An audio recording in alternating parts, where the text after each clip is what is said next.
The Children's Drawings in the winter of 1891, the industrial town of Haversham stood under a constant gray sky.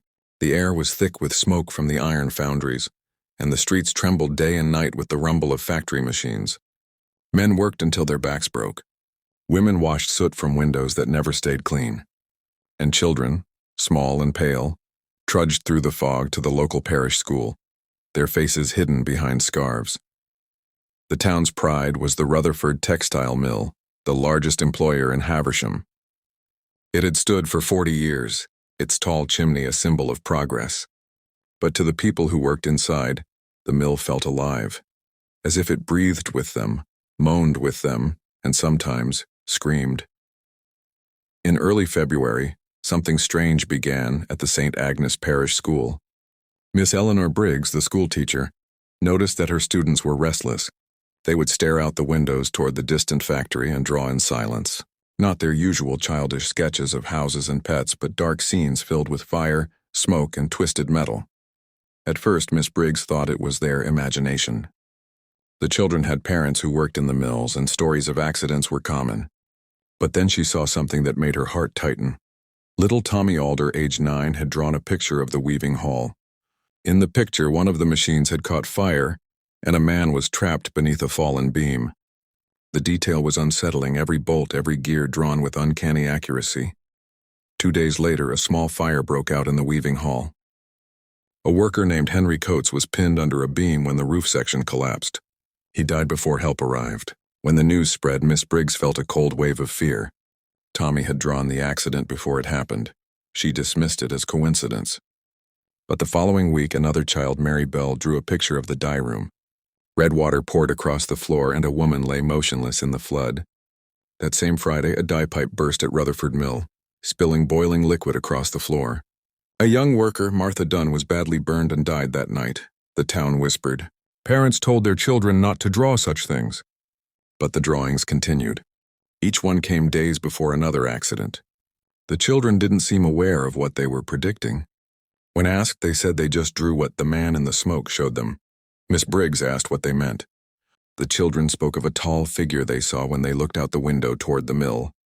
A man without a face, standing in the fog, his clothes torn like old rags. He would point at the mill and they would see things in their minds. Machines breaking. People screaming. Fire. One child described him perfectly. He smells like metal and whispers like the wind inside a pipe. By March, nearly every child in class had drawn something connected to a factory tragedy. One morning, Miss Briggs locked the drawings in her desk and went straight to the mill to meet Mr. Charles Rutherford, the owner. He was a large man with a hard stare, known for his wealth and temper. When she told him what was happening, he laughed and called it superstition. These are children, Miss Briggs, he said, lighting his cigar. They hear their parents complain, and they draw what they imagine. I've got no patience for ghost stories. She left frustrated, but deep down she knew something unnatural was happening. The next week, a letter arrived at the school. It was written by one of the mill foremen, Edward Mallory, who had heard about the drawings. He invited Miss Briggs to the factory, claiming he had seen something strange himself. When she arrived, the factory was quieter than usual. The night shift had just ended, and the morning workers were filing in, tired and dirty. Mallory met her near the dye room. He looked pale, his hand shaking slightly. He led her to the storage corridor behind the main floor. It's this place, he whispered. Every night we hear footsteps after the machines stop. Heavy ones. And the air turns cold as a cellar. Once I saw smoke moving against the wind like it was alive. Miss Briggs felt a chill. The corridor was lined with old photos of workers who had died in past accidents. Dozens of faces stared from the walls, their eyes lifeless and gray. That night, a new tragedy struck. A steam pipe exploded, killing 2 men instantly. The next morning, the children came to school silent and pale. Every desk had a new drawing waiting. The same corridor Miss Briggs had visited was shown in every picture, and in each one, standing among the bodies, was the faceless man. That evening, she took the drawings to the local vicar, Father Hawthorne, who had served Haversham for 20 years. He studied them quietly, his brow furrowed. When Miss Briggs told him about the children's visions, he crossed himself. There is something binding this place, he said softly. When men die unjustly, their suffering seeps into the earth. That factory stands on old ground. Before the mill, there was a foundry. Before that, a poorhouse. Death has lived there for a century. He warned her to burn the drawings. They're not just pictures, he said. They're invitations. But she couldn't bring herself to destroy them. Instead, she hid them under the church floorboards. The next morning, the fog rolled in thicker than ever before.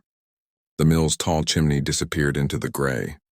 And when the factory bell rang at dawn, the sound seemed deeper, almost mournful, like the toll of a funeral bell.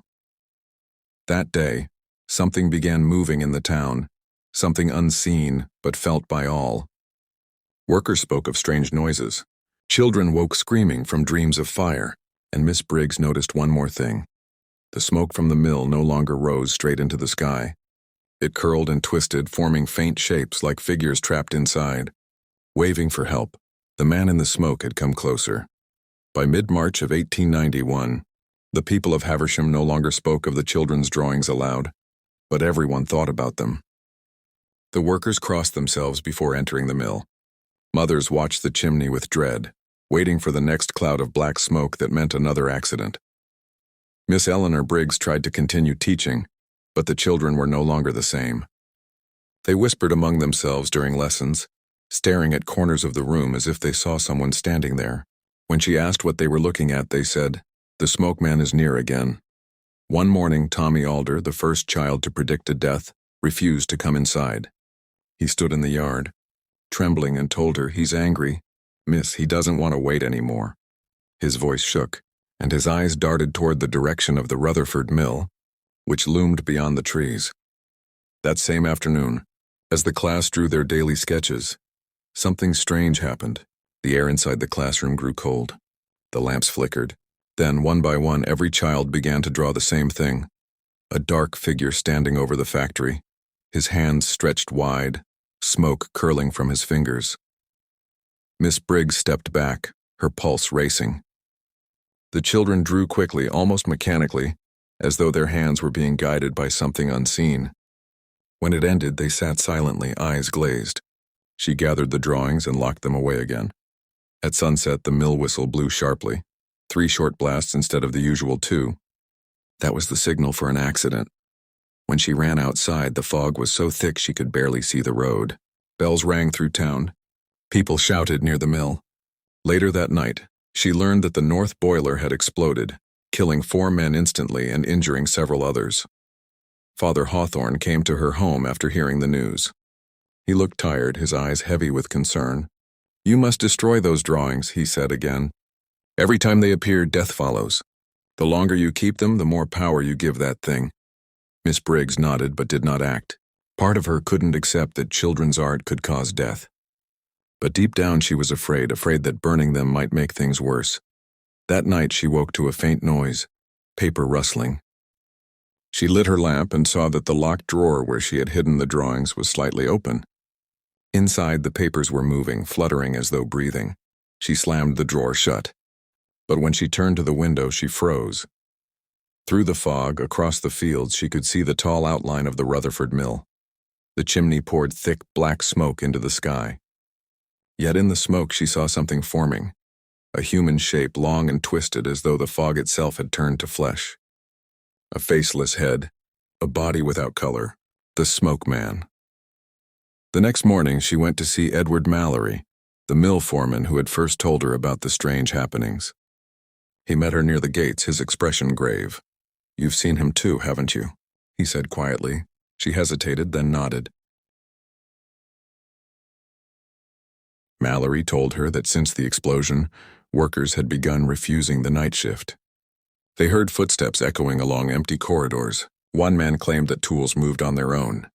Another swore he saw a pair of sooty handprints appear on the inside of a locked door. Then Mallory leaned closer and whispered, "We found something else. In the boiler room after the blast, there was writing on the wall. Not carved. Burned into the brick. It said, 'I never left.'" That evening, the town held a funeral for the victims. The church was filled with mourning families. When the candles flickered, several people swore they saw shadows move against the walls even though no one was near them. After the service, Father Hawthorne took Miss Briggs aside.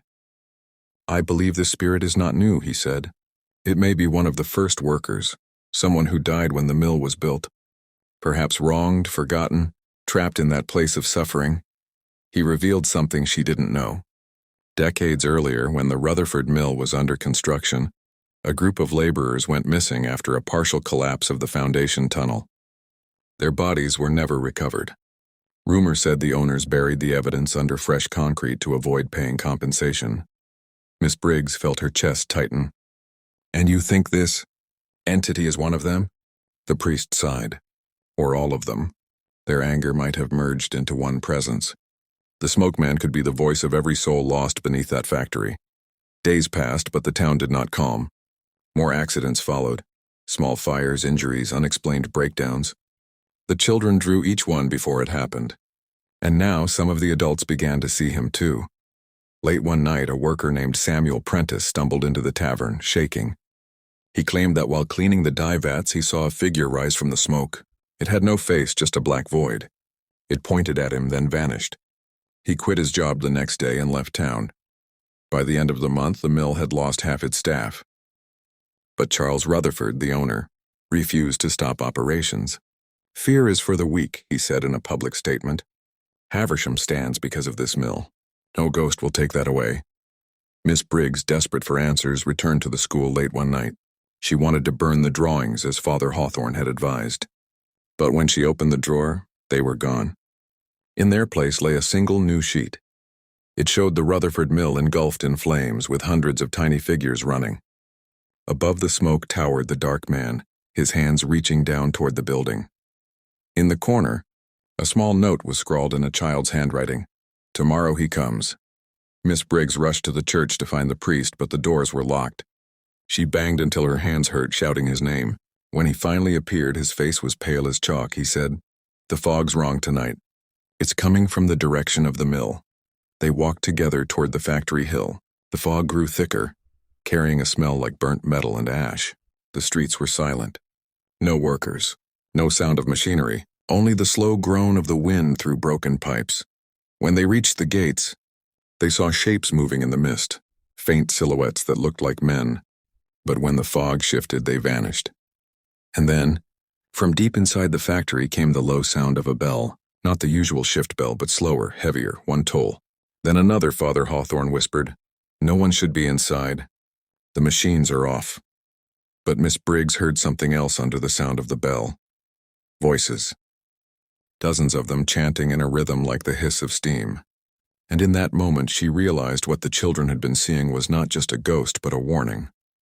Something was building, something far worse than the accidents. They turned to run, but before they could move, the factory's tall chimney released a single blast of smoke so black it blotted out the moon. The shape of a man appeared again in the haze. Fast and towering, the smoke man had arrived, and Haversham was about to face its reckoning. The night the smoke man appeared over Haversham was the coldest in years. The fog rolled down from the hill like a living thing, spreading through alleys and over rooftops until it smothered the whole town. The smell of burning oil drifted with it. People shut their doors and windows, praying the mill fire whistle wouldn't sound again. Miss Eleanor Briggs and Father Hawthorne stood outside the locked gates of the Rutherford Mill, frozen in place. They could hear the hum of machinery even though the engines had been shut down after the last accident. The sound came in waves like distant thunder trapped inside metal walls. Then the bell rang again. Slow, heavy. Each toll vibrated through the cobblestones beneath their feet. The priest whispered, "He's calling." From the fog behind them, footsteps approached. A man stumbled out, Edward Mallory, the foreman. His face was covered in soot, his eyes wild. "You shouldn't be here," he shouted. "He doesn't want anyone near the gates tonight." Miss Briggs grabbed his arm. "Who? The smoke man?" Mallory nodded, trembling. "He's inside. I saw him. He's not smoke anymore. He's flesh now. He's becoming whole." The priest made the sign of the cross. "What do you mean?" Mallory's voice dropped to a whisper. "He's taking them. The ones who died before. The workers buried in the foundation. He's pulling them back through the smoke." A deep groan rolled out from the heart of the mill. The air grew thick, heavy as if the fog itself had weight. Through the iron gates, faint lights began to glow, a dull orange shimmer like fire behind glass. Then came the whispers. At first, they sounded like air hissing through pipes. But soon distinct words formed, "Come back, come back." The priest and Miss Briggs stepped back. Mallory fell to his knees. From inside the mill, a series of sharp bangs echoed, metal striking metal, gears spinning. Yet no one was inside. The doors were locked. Then from the tallest chimney came a sound that froze their blood. It wasn't smoke escaping. It was a voice low, groaning, endless. It spoke in a language no one could understand. The tone was deep and sorrowful, almost human. Then it changed, growing louder, angrier, until it roared like a furnace. The ground shook. Windows shattered in nearby houses. Mallory screamed, "He's waking them!" The priest pulled Miss Briggs away, but she could not look away from the chimney. Through the smoke, faces appeared. Faces of men, half-formed, eyes hollow, mouths moving silently. She recognized some of them from old photographs at the school. The lost builders. One of the faces opened its mouth wide and released a scream that wasn't sound. It was pressure, like air being ripped apart. The iron gates burst open. A wave of hot smoke rushed out, carrying soot and ash that burned their skin. They ran. Behind them, the mill lights flickered to life even though no one had turned them on. The sound of machinery filled the night, the rhythmic pounding of pistons, the squeal of belts, the churning of gears. The factory was working again without workers. When they reached the church steps, Father Hawthorne collapsed, coughing black soot. He looked up at Miss Briggs and said, "It's not a haunting. It's a resurrection."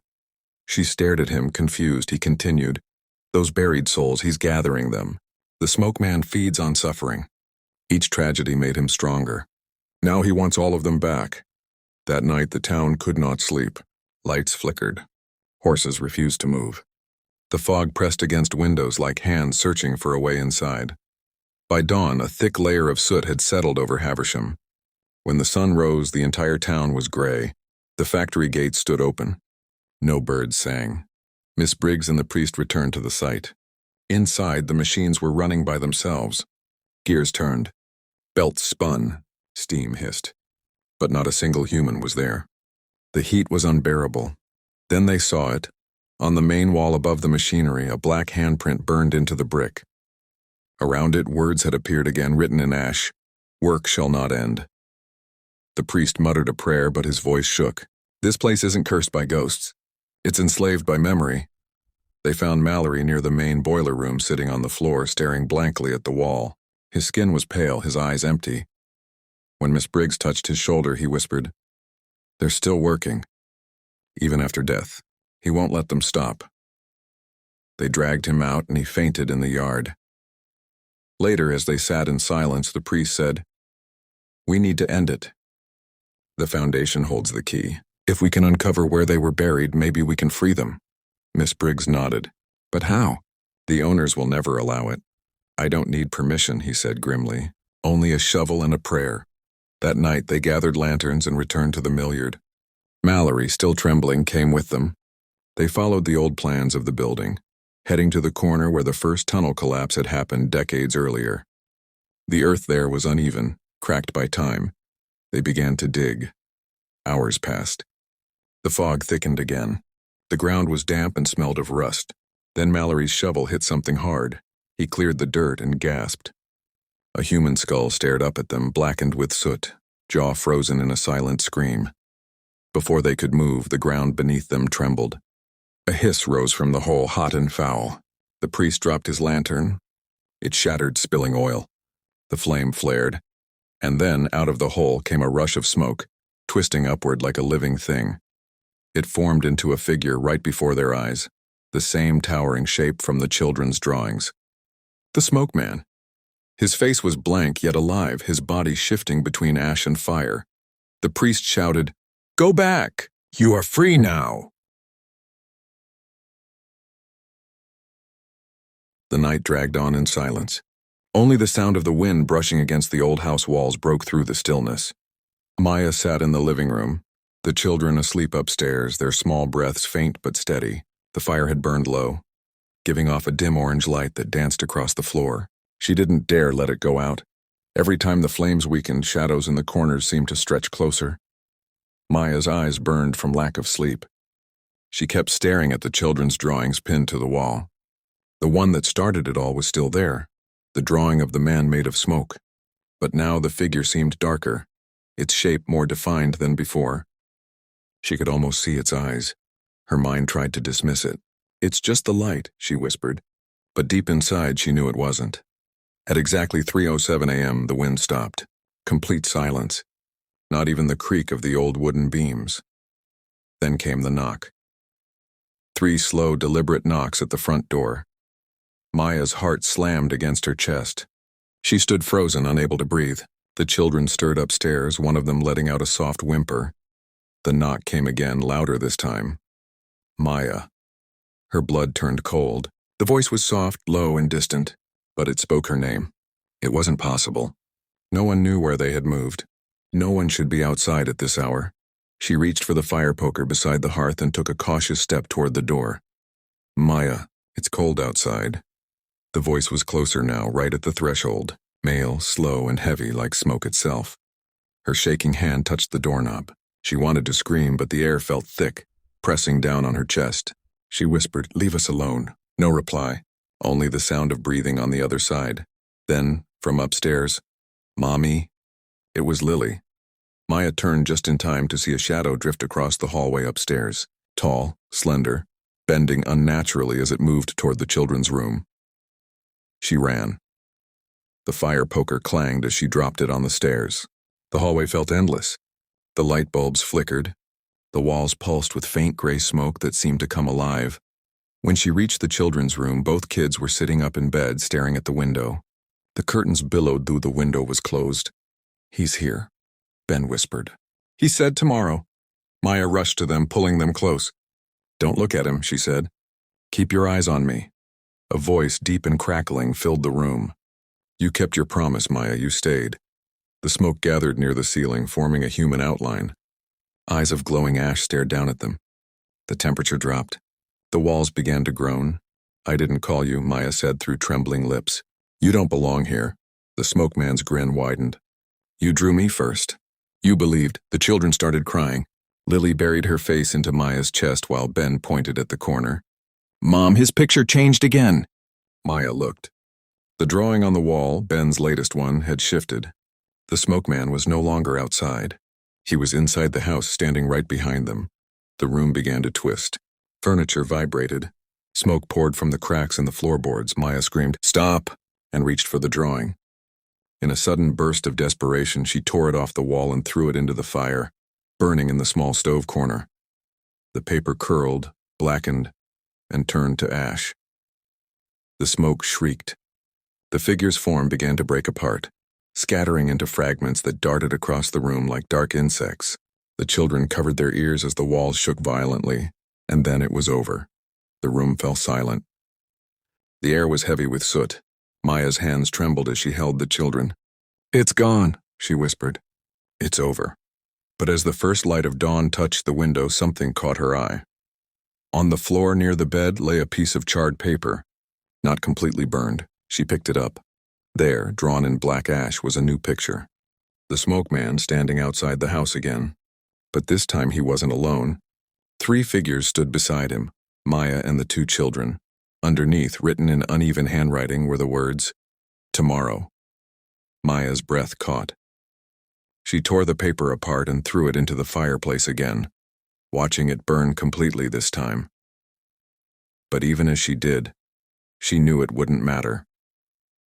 Outside, in the faint morning fog, she saw it. A tall, thin shadow drifting through the mist, leaving faint trails of smoke that curled like fingers reaching back toward the house. He didn't need drawings anymore. He had found them.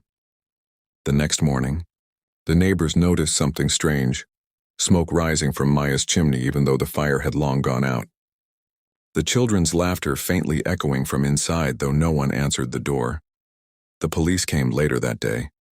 They found the door locked from the inside. No signs of struggle, no signs of anyone. Just 3 drawings pinned neatly to the wall. The first showed a woman and 2 children standing by a fireplace. The second showed the same trio asleep under blankets. The third showed the house itself, empty with smoke curling from the chimney like a smile. Weeks later, the house was sold to a new family. The parents said their daughter liked to draw. On her first day, she found a few blank pages left in a drawer. She sat by the window and started sketching. Her father smiled. "What are you drawing, sweetheart?" She grinned. "A man. He's standing in the fog outside our house." Her father frowned slightly. "A man?" "Yes," she said softly. "He says he's coming tomorrow." Then she looked up, and for a second, her eyes seemed to reflect a faint wisp of gray smoke drifting past the window. And from somewhere deep within the walls of the house, a soft, distant voice whispered, "Tomorrow." But the thing only tilted its head. When it spoke, its voice was deep and echoing like the sound of wind through broken pipes. "There is no freedom. Only the work," Mallory screamed and ran. Miss Briggs pulled the priest away. The smoke figure lunged forward, its arms stretching unnaturally long, grabbing the fallen lantern. It crushed it like paper. The flames vanished. Darkness filled the yard. Then the factory bell began to ring again, faster, louder, until the sound drowned everything else. The ground split open. From it, hands reached out, blackened, burned, dozens of them grasping for air, for escape, for life. The priest shouted prayers, but the voices from the pit screamed back, blending into the sound of machinery that now roared louder than ever. Miss Briggs felt something pulling her toward the hole. The smoke curled around her legs, whispering her name, and then she heard it, the voices of the children. They were singing softly, the same tune they hummed during their drawing lessons. A nursery rhyme turned haunting. The smoke man paused as if listening. The hands stopped moving. For a moment, silence, then everything collapsed. The ground caved in, swallowing the pit and the smoke with it. When the dust settled, the factory lights finally went dark. The priest knelt beside her, shaking. "It's over." But Miss Briggs knew it wasn't, because as the first light of dawn touched the ruined factory, she saw fresh soot marks forming on the outer wall. A new message was appearing. One letter at a time, it said, "The children know." The morning after the ground collapsed, the town of Haversham felt hollow. The sky was a dull iron gray, the air heavy with the smell of burnt metal. The Rutherford mill stood silent for the first time in 40 years. No workers, no whistles, no smoke, just the sound of crows circling the ruined chimney. Miss Eleanor Briggs hadn't slept. She sat at her desk, her fingers black with soot, staring at the latest message burned into the factory wall. "The children know." Those words looped through her mind until she felt them pulsing behind her eyes. When the school bell rang that morning, she almost didn't go. But the children would come, and she couldn't let them find the doors locked. As she entered the classroom, she froze. Every desk had a piece of paper waiting on it. None had been there the night before. She picked up the nearest sheet. Her heart stopped. Each child had drawn the same image again without being there to see it.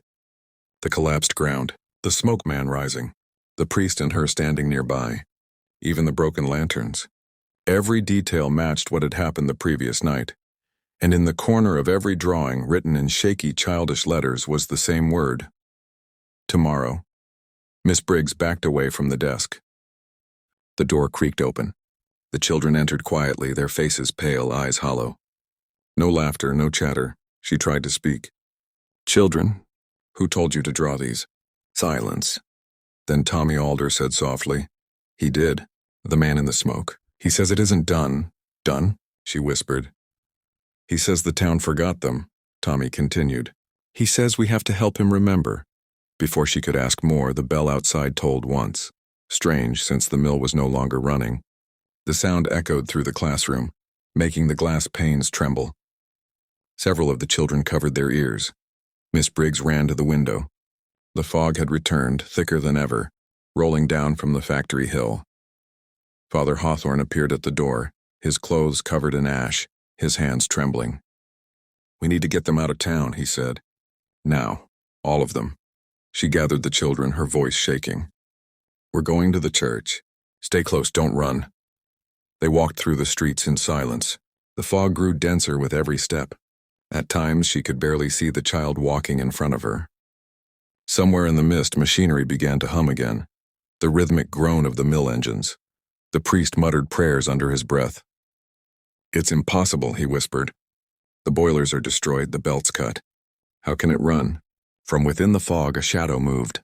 Not a person, too tall, too still. Then another. Miss Briggs tightened her grip on the nearest child's hand. Keep walking. Don't look back. But curiosity is stronger than fear. One of the older boys turned around. He screamed. Out of the fog emerged the outline of a worker, covered in soot, his face twisted, eyes glowing faintly orange. His mouth opened, but no sound came. Instead, smoke poured out like breath.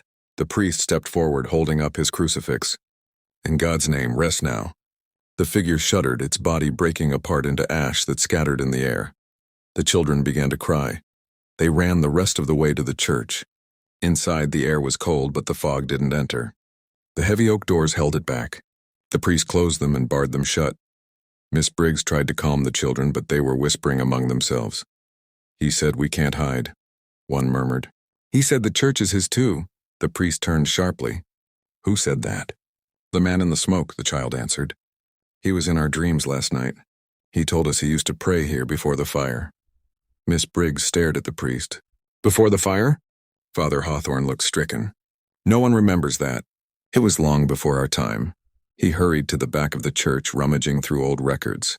After several minutes, he found a cracked, leather-bound book, the original parish log from the 1850s. He turned the yellowed pages until his finger stopped on an entry dated February 1852.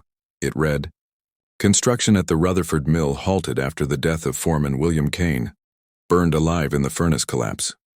The church bells tolled for him, though no body was recovered. The workers say his soul haunts the fire." The priest whispered, "Kane, that must be him. The smoke man isn't many ghosts. He's one, Kane, the first to die. The others are bound to him."